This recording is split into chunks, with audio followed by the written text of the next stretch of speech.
Most of your suffering does not come from what happens to you. It comes from your insistence that life should have happened differently.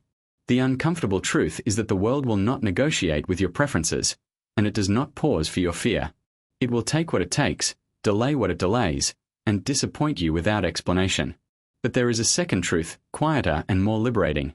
The one place the world cannot reach is the place you often abandon first, your own judgment. In the next few minutes, you will learn how the Stoics drew a clean line between what is yours to command and what is never yours, and how that single distinction can dissolve anxiety, steady you in failure, and give you a kind of freedom that does not depend on luck. Not a positive mood. Not a temporary confidence. A discipline of inner direction. We are taught, almost from childhood, that peace is something you earn by arranging the outer world. Finish enough tasks, secure enough approval, eliminate enough risk, and calm will finally arrive. The idea sounds reasonable, until you test it against reality. Because the outer world is not a room you can tidy once and keep tidy. It is weather. It changes while you are still making plans. Here is the first reversal. People think control means power over events. The Stoics suggest something sharper. Control means responsibility for your own mind. That shift is small in words and immense in consequences. Epictetus, once enslaved and later a teacher, begins not with metaphysics but with a practical observation. Some things are up to us, and some are not. This is not a slogan. It is a map. The hard truth is that you can be perfectly intelligent and still lose. You can be kind and still be misunderstood. You can prepare and still be surprised. If your peace depends on outcomes, then your peace belongs to outcomes. And outcomes belong to chance, to other people, to time. Look closely at the structure of a single anxious thought. It almost always contains an invisible demand. This must not happen, or they must understand, or I must not fail. Anxiety is often the mind rehearsing a world it cannot enforce. The Stoic response is not to deny difficulty, but to relocate your effort. Not toward forcing reality to comply, but toward making your own response worthy of the moment. Consider a modern example that is almost universal. You send a message, and the reply does not come. Minutes stretch into an hour. Your imagination supplies a story: rejection, disrespect, indifference. You check your phone again, as if vigilance were a form of influence. But what is truly happening? A screen is silent. The rest is your interpretation. You do not control their schedule, their mood, their priorities, or their capacity. What you do control is whether you turn a silence into a verdict on your worth. The event is light. The meaning is heavy. You chose the weight. Another reversal arrives here. People believe feelings are commands. The Stoics treat feelings as signals, sometimes accurate, often exaggerated, never sovereign. A feeling can announce, something matters. It cannot tell you what is true, or what is right, or what you must do. This is why Stoicism does not ask you to be cold. It asks you to be honest. Honest about the boundary between sensation and judgment. The hard truth is that much of what you call stress is not pressure from life, but friction between life and your expectations. When your mind says, this should be easier, you add a second burden on top of the first. You suffer once from the problem, and again from the protest. The deeper reflection is that nature, in the Stoic view, is not arranged to comfort you. It is arranged to function. Marcus Aurelius wrote private notes to himself as an emperor surrounded by noise, politics, and human instability. He does not say, I deserve peace. He says, in effect, I will practice it. He treats peace as an art of consent, consenting to reality as it is, while refusing to consent to becoming worse because of it. Imagine you lose a job, or a promotion you expected does not come. The first pain is real. It is the loss of income, status, rhythm, and certainty. The second pain is optional, the conclusion that you are ruined, that you were exposed, that your future is now closed. The Stoic does not pretend the first pain is nothing. The Stoic refuses to let the second pain become a permanent identity. This happened is a fact. I am finished is a story. Here is another reversal. Many people think freedom is the ability to do whatever you want. The Stoics, who lived under emperors and exile and illness, propose a different freedom, the ability to want what wisdom requires. That is not a cage. It is the end of being dragged. The hard truth is that you cannot make people fair. You cannot make them grateful. You cannot make them see you accurately. You may live with integrity for years and still become the villain in someone else's narrative. If your life depends on being correctly perceived, you have handed strangers the keys to your inner home. The reflection is subtle. Your reputation is not fully yours, even though it is about you. It exists in other minds, and other minds are not governed by your intentions. Seneca, who knew wealth and exile and political danger, warns that the crowd's praise and the crowd's blame are two sides of the same unreliability. When you chase applause, you also accept the leash.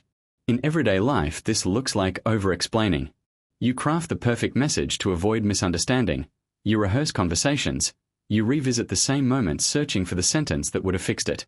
Yet the real conflict is not always with the other person. It is with your own refusal to tolerate uncertainty. Stoic practice does not require you to be careless with relationships. It asks you to act with clarity, then release what is not yours, their final interpretation. Now the reversal deepens. People assume letting go means indifference. The Stoics insist that letting go is often the highest form of care. To care is to do your part with full attention. To cling is to demand a guarantee from life in exchange for your effort. Life does not sign that contract. The hard truth is that the future will always be partially opaque. No amount of planning can remove that. You can reduce risk, but you cannot abolish it. If you postpone living until certainty arrives, you will die waiting.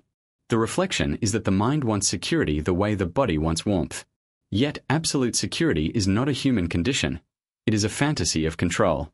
Stoicism does not shame the desire for safety. It trains you to stop worshipping it. The question becomes, what kind of person do you want to be inside uncertainty? Because uncertainty is not a temporary inconvenience. It is the climate of life.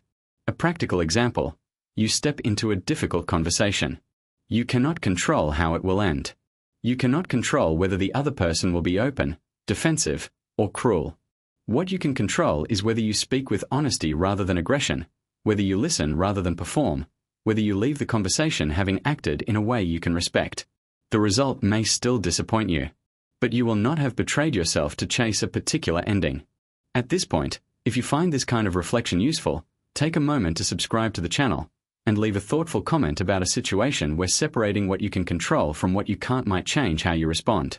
Not for agreement, just to practice clarity in public. And now the second half of this journey begins, because the line between what you can and cannot control is not only a calming idea, it is a demanding one.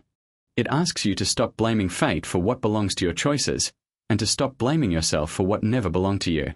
The hard truth is that you are not responsible for everything that happens to you, but you are responsible for what you make of it. This is where Stoicism becomes less comforting and more bracing. Many people secretly prefer the chaos of complaint to the discipline of agency. Complaint feels like doing something. Agency is quieter.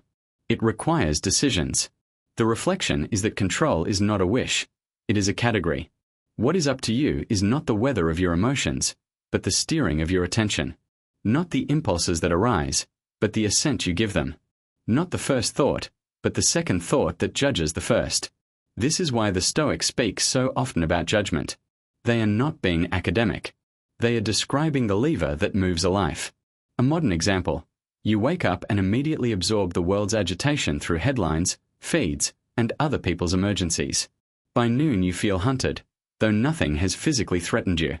The Stoic move is simple and difficult. Reclaim the first hour of your mind. You cannot control what happens in the world today. You can control what occupies the center of your awareness. If you begin the day renting your attention to outrage, you will spend the day paying interest in anxiety. Here is a reversal that many resist. People think their problem is fear. Often their problem is the avoidance of fear. Fear, faced cleanly, is painful but finite. Avoidance turns fear into a permanent advisor, consulted before every decision. The hard truth is that courage does not eliminate fear. It puts fear in its proper place. The Stoics do not ask you to feel invincible. They ask you to stop treating discomfort as a veto. There is a form of suffering that is noble, the suffering of doing what is right when it is inconvenient. And there is a form that is degrading, the suffering of shrinking to protect an image. Reflect on what fear really predicts. It predicts pain, embarrassment, loss, rejection. These are not imaginary possibilities. They are part of human life. The Stoic question becomes, are these evils, or are they prices? There is a difference. An evil is something that makes you morally worse. A price is something you pay to live honestly. If you confuse prices with evils, you will pay far more than you need to, and you will pay in a currency that matters, self-respect. An example: you want to change careers, start a project, end a relationship, speak a truth you have postponed. The mind offers you a bargain: stay as you are, and you will avoid discomfort. But the bargain hides its terms. You will also avoid growth, and you will quietly resent yourself. The Stoic does not demand reckless action. The Stoic asks for clean accounting. What is actually at stake? What is within your control is the decision to act with wisdom and courage. What is not within your control is whether the world applauds the timing. Another reversal: people assume failure is the opposite of success. The Stoics see failure as material. Not a verdict, but raw substance for character. When you remove the fantasy of a guaranteed outcome, effort becomes purer. You stop negotiating with reality and start collaborating with it. The hard truth is that you can do everything right and still fail by conventional measures. That does not mean your effort was wasted. It means you were practicing something more durable than winning. You were practicing being the kind of person who can meet life again. The reflection here is not sentimental. It is structural. If you define yourself by results, you will fear any arena where results are uncertain, which is every arena that matters. If you define yourself by the quality of your choices, you can enter uncertainty without begging it to be kind. A practical example: you prepare for a presentation, an interview, an exam. You can control your preparation, your honesty, your willingness to learn. You cannot control the mood of the room or the biases of the evaluator. The Stoic aim is not to detach from ambition, but to detach ambition from desperation. You walk in with this quiet vow: I will do my part well. The rest is not mine. That is not resignation. That is alignment. Now we touch pain, because any philosophy that avoids pain is a decoration, not a tool. The hard truth is that pain will visit you, and sometimes it will stay. Health changes. People leave. Bodies age. Plans collapse. If your philosophy depends on life being gentle, it will abandon you precisely when you need it. The reflection is that Stoicism does not glorify suffering, but it refuses to add panic to it. There is pain, and there is the mind's insistence that pain is unbearable. Often the insistence is what breaks you. When the Stoics speak of endurance, they are not praising toughness for its own sake. They are protecting the mind from the tyranny of its own interpretations. Consider a modern example. You receive bad news about your health. The first wave is fear. The second wave is imagination, 1,000 futures collapsing at once. The Stoic practice is to return to what is real and present. What do you know today? What action is available today? What kindness can you offer yourself today? You cannot control the entire arc of what comes next. You can control whether you meet the next hour with clarity rather than catastrophe. Here is another reversal, perhaps the most important. People think inner peace is a feeling. The Stoics treat it as a relationship, with reality, with yourself, with time. Peace is not the absence of disturbance. It is the ability to remain in command when disturbance arrives. The hard truth is that many people are enslaved, not by a tyrant, but by their own appetites and aversions. They cannot tolerate boredom, so they chase stimulation. They cannot tolerate uncertainty, so they chase reassurance. They cannot tolerate a bruise to the ego, so they chase victory. The chains are subtle, because the chains look like choices. The reflection is that freedom is not found in getting everything you want, but in wanting with intelligence. The Stoic does not kill desire. The Stoic educates it. You can want success, love, comfort, recognition, but you must not demand them as conditions for your dignity. Dignity is not a reward the world gives you. It is a posture you maintain. A practical example: someone criticizes you, unfairly or clumsily. The instant reaction is to defend, to attack, to collapse. But the Stoic question interrupts the reflex: is this within my control? Their words are not. Your response is. You can choose to examine whether there is truth worth taking, and discard the rest without drama. You can choose not to hand your nervous system over to someone else's moment of carelessness. This is how freedom looks in ordinary clothing: a pause, a breath, a refusal to be dragged. And meaning? What of meaning? The hard truth is that meaning is not delivered to you. It is not waiting in a perfect job, a perfect partner, a perfect future. Meaning is built from your commitments and your conduct. Life does not owe you a sense of purpose, but it does give you endless opportunities to practice purpose. The reflection is that Stoicism anchors meaning in virtue, in the quality of your character expressed through real decisions. This can sound abstract until you notice how concrete it becomes. Courage is concrete when you tell the truth. Justice is concrete when you treat someone fairly even when you could benefit from their disadvantage. Temperance is concrete when you stop feeding what makes you weaker. Wisdom is concrete when you choose the long term over the impulse. A modern example: you are exhausted, tempted to cut corners, to speak cruelly, to treat people as obstacles. No one would notice. This is where Stoicism reveals its final reversal. People think ethics is a performance for an audience. The Stoics treat ethics as an agreement with yourself. The one witness you cannot escape is your own mind. If you can live with that witness, you are rich in the only way that is not vulnerable to fortune. So when the day turns against you, and it will, sometimes in small ways, sometimes in ways that change your life, return to the line that divides the world. Ask, with gentleness and firmness, what is mine here? Not what is fair. Not what is deserved. Not what should have happened. What is yours is your attention, your judgment, your choices, your willingness to meet the moment without surrendering your integrity. This is not a philosophy that promises you a painless life.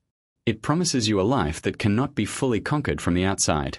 And that is a different kind of hope, quiet, disciplined, and real. The world will continue to offer you what it offers: delay, loss, noise, unfairness, change. Let it. You were not born to control the world. You were born to govern yourself.